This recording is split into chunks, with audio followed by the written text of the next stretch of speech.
Mabilis na chikahan tayo para updated sa showbiz happenings. Heart Evangelista meets Lee Min Ho. With a big smile pa na nag-handshake ang dalawa sa isang fashion event sa Bangkok, Thailand.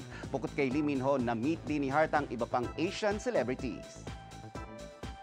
Nasa Pilipinas ang Korean dancer na si Cha Hyun Sung. Spotted sa IG ng YouTuber at bodybuilder ang pag-enjoy nito sa isang waterfall sa Oslob, Cebu.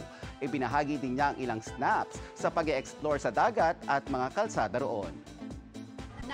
Good vibes ang hatid naman ng latest post ni Mikael Daes. Game na sumayaw si Mikael kasama ang co-runners sa Season 2 ng Running Man Philippines na sina Miguel Tan Felix, Kokoy De Santos at Buboy Villar sa South Korea.